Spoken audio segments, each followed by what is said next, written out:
Hello, this is the creepy background voice, and today I'm going to be talking to you about crime and punishment in Victorian England. The reign of Queen Victoria saw many changes to British society.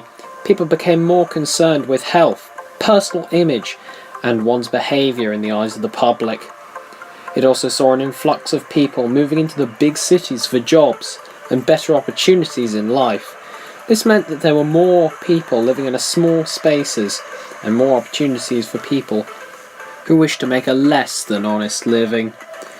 During the 19th century, England saw crime rates skyrocket from about 5,000 a year to about 20,000 a year in the mid-1800s.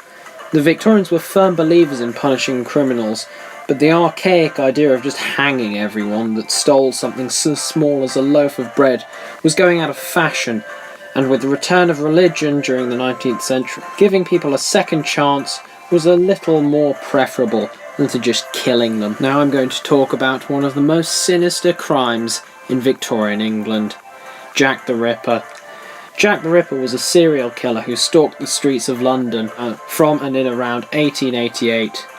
The name of Jack the Ripper came from a letter from someone claiming to be the murderer. He signed it Jack the Ripper. Jack the Ripper has many names. He is also known as the Whitechapel Murderer or the Leather Apron. The Ripper was suspected to have killed around 5 people, often prostitutes, during his reign of terror. He would kill them by a single cut to the throat and a series of abdominal mutilations, or rather cutting bits out of their body. He would often remove their organs, for what purpose we do not know, but it is suspected that he was involved in some anatomical surgery or another foul deed. The reason Jack the Ripper stood out in Victorian society is for the brutality and nature of his murders. Bodies would be found in the dead of night, having been torn apart literally and left to bleed on the cold, hard stone. The actual identity of Jack the Ripper still remains unknown to this day, but many of the images you have seen throughout this video have taken inspiration from the Gothic tales of the time, like Dracula with the cape and Frankenstein, hence the organ harvest.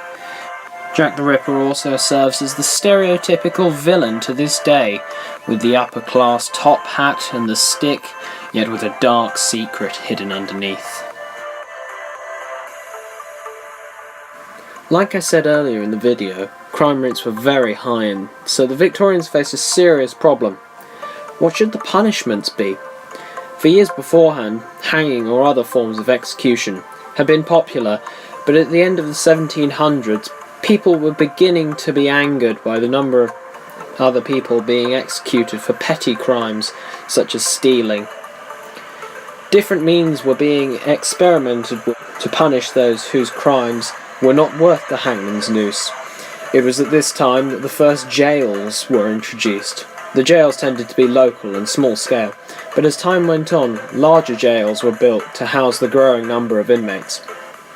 During times of conflict, prisoners could be sent to serve their sentence in conflict zones. This was preferable to execution, as even if the prisoner did die, they would still have a chance to regain their honour and public image. Fines were occasionally placed, but only on richer criminals, as often the reason for a person turning to crime was because they were poor in the first place, so fining them would be a little counterproductive.